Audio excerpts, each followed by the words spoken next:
नमस्ते। आज उत्तर प्रदेश की बात करते हैं, जिस प्रदेश के लिए गृह मंत्री अमित शाह ने एक बार बोला था कि दूरबीन लगा करके भी अपराधी अब नजर नहीं आते। दूरबीन लेकर मैं ढूंढता हूं, कहीं पर बाहुबली दिखाई नहीं पड़ता है भाई, कहे पर। और वहां हत्या, बलात्कार, आपराधिक संगठित गिरोह सब खत्म हो गया। उत्तर प्रदेश के मुख्यमंत्री के दावे तो इतने हास्यास्पद हो जाते हैं कि अपराधी या तो जेल में या यूपी छोड़कर फरार है।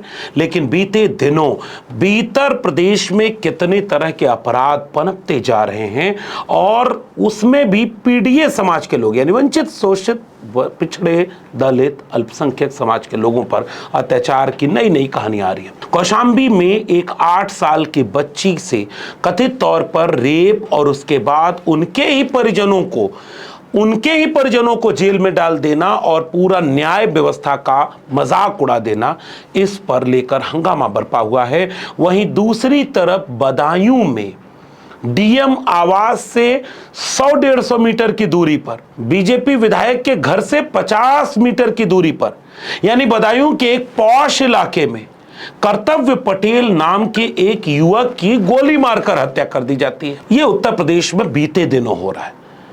एक तरफ पाल समाज की बेटी को न्याय दिलाने के लिए जब विपक्षी दल समाजवादी पार्टी के प्रदेश अध्यक्ष श्यामलाल पाल पीड़ित परिवार से मिलने के लिए जाना चाहते थे, तो उत्तर प्रदेश की पुलिस उन्हें रोक देती है।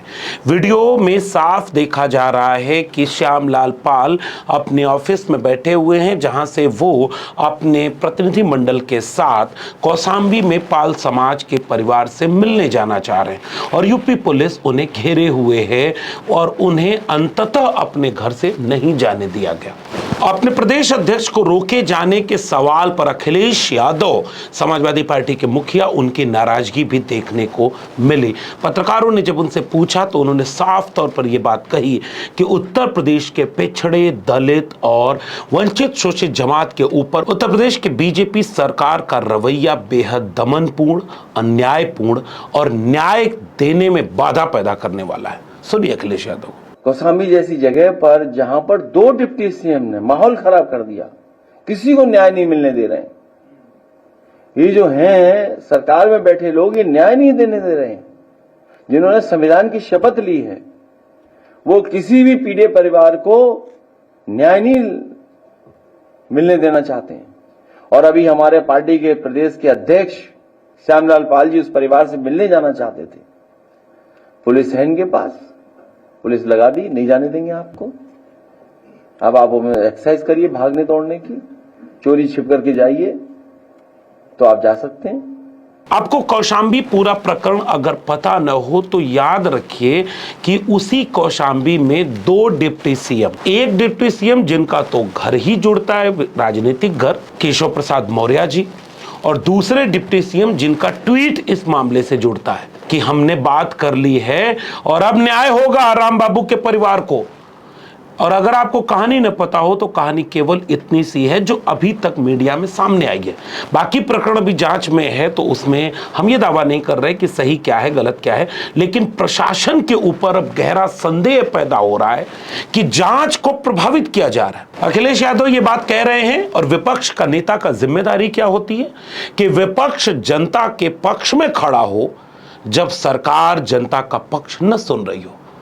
कौशाम्बी में विपक्ष जनता के पक्ष में खड़ा होना चाहता है तो श्यामलाल पाल को मिलने से रोक दिया जाता है। दीगर बात यह है कि उसके पहले समाजवादी पार्टी का एक प्रतिनिधि मंडल और दूसरे कई विपक्षी दलों के नेता भी कौशाम्बी जाते हैं, मिलते हैं, सब वहां पर मिलकर के अपनी बात कहते हैं, लेकिन सपा के प्रदेश अध्यक्ष को मिलने से रोक दिया गया। क्या उत्तर प्रदेश सरकार इसका जवाब देगी? पाल समाज के लोगों को जवाब देगी? पाल समाज के लोगों ने जब अखिलेश यादव के प्रतिनिधि मंडल के सामने भी इस बात का गुस्सा जाहिर कर दिया था कि वो दोनों पक्षों के साथ कैसे खड़े हो सकते हैं, लेकिन राजनीतिक दल कई बार दूसरे तरह से काम करते हैं।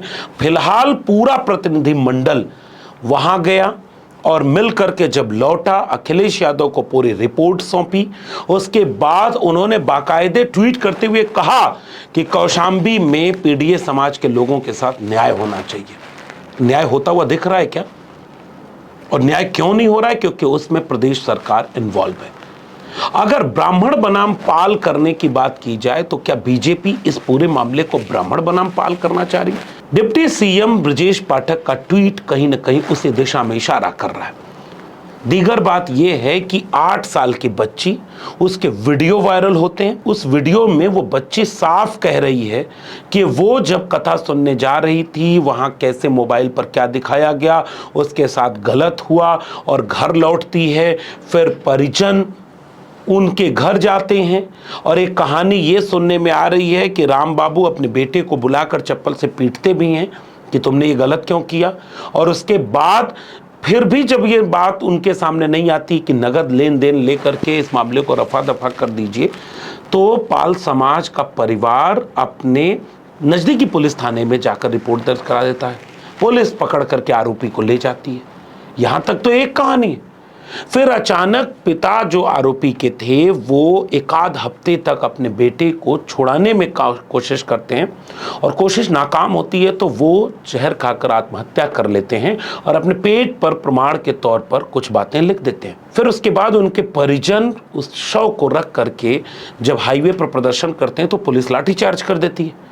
फिर पूरा मामला बदल जाता है और उसी बदलते हुए माहौल के बीच डिप्टी सीएम का बयान आ जाता है ट्विटर के जरिए, और फिर सारी कहानी बदल जाती है और पाल समाज के परिवार से और प्रधान वो जेल में भेज दिए जाते हैं। अब उत्तर प्रदेश का ये कैसा न्याय है कि उसे अभी तक यही नहीं समझ में आ रहा है कि कौन सच बोल रहा है, कौन गलत बोल रहा है, किसके साथ अन्याय हुआ है और किसको न्याय देना है। और पाल समाज के भीतर इस बात का खासा रोष है। उन्होंने कहानी में यह बताया कि उनकी मां और बच्ची के बयान तक को झूठा बताया जा रहा है। मतलब अब यह है कि जो 8 साल की बच्ची है उसकी मां है, अब वो झूठ बोल रही है, वो मनगढ़ंत कहानी कह रही है। और पुलिस ने इस मामले में कार्रवाई करने वाले पुलिस कर्मियों को सस्पेंड कर दिया। अब यहां तक की पूरी कहानी आपको पता है। अंग्रेजी में सवाल पूछे जाने की बात सामने आ रही है। इंग्लिश नहीं समझ पाए। क्या चीज? इंग्लिश नहीं समझ पाए हैं। इंग्लिश में पूछ रहे थे कोर्ट के अंदर। और पुलिस के दबाव में सारा खेल बदला जा रहा है। इसमें आप सोचिए कि उत्तर प्रदेश में कानून व्यवस्था की स्थिति कैसी। इस पूरे प्रकरण में पीडीए समाज की बच्ची अगर न होती तो क्या न्याय की प्रक्रिया यही होती? अगर वो पाल समाज की बच्ची है तो पूरे समाज के आक्रोश को परे बताते हुए पुलिस के दबाव में उनको न्याय नहीं मिलेगा। क्या यही उत्तर प्रदेश के शासन व्यवस्था और तमाम चीजों की प्रक्रिया का सच है? सच तो ये भी है कि अगर कोई अपराधी गलत करता है तो फेक एनकाउंटर में मार दिया जाता है। किसी अमन गौतम को लखनऊ में पुलिस कस्टडी में मार दिया जाता है। किसी मंगेश यादव को एक आपराधिक कृत्य में गोली मारकर इनकाउंटर कर दिया जाता है और उसी आपराधिक कृत्य के बाकी लोगों को पैर में गोली मार करके गिरफ्तार किया जाता है। और जब बहुत हंगामा होता है तो बैलेंस करने के लिए उस दूसरे अपराधी को भी मार दिया जाता है फेक एनकाउंटर में, ताकि यह आरोप न लगे कि इनकाउंटर केवल पीडीए का हो रहा है। समाजवादी पार्टी और विपक्ष के कई दलों ने इस पर गहरी चिंता जताते हुए उत्तर प्रदेश के कानून व्यवस्था को कटघरे में खड़ा किया। लेकिन बदायूं के मामले ने उस लॉ एंड ऑर्डर को, कानून के राज की तो धज्जी उड़ा दी। कल्पना करिए कि कर्तव्य पटेल नाम का एक बहुत कम उम्र का युवा अपने दोस्तों के साथ टहलने गया है। मामूली विवाद पर कोई उसके ऊपर बंदूक तान देता है और गोली मार देता है, और वो कर्तव्य पटेल नाम का युवा अपनी जान से हाथ धो बैठता है। पटेल समाज का युवा। अब इन्हें न्याय दिलाने के लिए बदायूं में लोगों को सड़क पर उतरना पड़ रहा है, आंदोलन करना पड़ रहा है, पुलिस के सामने खड़ा होना पड़ रहा है। सांसद वहां के हैं आदित्य यादव, वो इस मामले को जितनी गंभीरता से उठाते हुए ट्वीट करते हैं, इस ट्वीट को गौर से देखिए। और पूर्व सांसद धर्मेंद्र यादव भी इस मामले पर बहुत गंभीरता से, सख्ती से बात करते हैं। और वहां जो कर्तव्य पटेल के समर्थन में लोगों का हुजूम खड़ा हो रहा है और कैंडल मार्च निकाल रहा है, आंदोलन कर रहा है। यानी अगर आप वंचित, शोषित, पिछड़े, दलित परिवार से हैं तो आपको न्याय पाने के लिए पुलिस कभी आपका बयान बदलवा देगी, कभी आपको आंदोलन करना पड़ेगा, कभी आपको कैंडल मार्च निकालना पड़ेगा। उसके बाद भी यह तय नहीं है कि अगर आप दलित पिछड़े समाज से हैं, मुसलमान हैं, तो आपको न्याय मिलेगा। उत्तर प्रदेश जिसके कानून का राज की बात की जा रही है, और मीडिया को ये कोई कहानी नहीं दिख रही है, और कोई मीडिया में जंगल राज नहीं है। एनसीआरबी के आंकड़ों को अगर देखें तो उत्तर प्रदेश आपराधिक कृत्यों में देश के सबसे अव्वल प्रदेश में आ चुका है, और 2024-25 के आसपास के आंकड़े हैं। क्या आपने मीडिया में कहीं जंगल राज नाम सुना? कहीं आपने मीडिया में कहीं सुना कि योगी आदित्यनाथ इस्तीफा दो? अखबार की रिपोर्ट के मुताबिक 6 मई 2025 को आई अखबार की इस रिपोर्ट के मुताबिक उच्चतम अपराध वाले दर में शीर्ष 10 भारतीय राज्यों में उत्तर प्रदेश सबसे अव्वल है। एनसीआरबी की 2024 की अपराध रिपोर्ट के मुताबिक प्रति व्यक्ति अपराध की दर पर जो आंकड़े आए हैं उसमें उत्तर प्रदेश सबसे अव्वल है। प्रति व्यक्ति अपराध दर उत्तर प्रदेश में 7.4 है, और इस अपराध में सबसे ज्यादा आपराधिक कृत्य पिछड़ों पर हो रहा है, दलितों पर हो रहा है, महिलाओं पर हो रहा है, मुसलमानों पर हो रहा है, गरीबों पर हो रहा है। यानी उत्तर प्रदेश का लॉ एंड ऑर्डर पूरी तरह से ध्वस्त हो चुका है, और उत्तर प्रदेश के पूरे खेल में लखनऊ इस बात के लिए चिंतित है कि दिल्ली वाले उनका पत्ता न काट दें। बीते दिनों एक कार्यक्रम हुआ जिसमें गृह मंत्री आकर के मंच पर, जिस पर एक तरफ मुख्यमंत्री योगी आदित्यनाथ, उनके एक तरफ अमित शाह जी के चहेते मित्र और एक डिप्टी सीएम केशव मौर्य बैठे हुए थे, और दूसरी तरफ दूसरे डिप्टी सीएम ब्रजेश पाठक बैठे हुए थे। अब जरा गौर से अमित शाह की बात को सुनिए और मुख्यमंत्री योगी आदित्यनाथ के चेहरे को देखिए।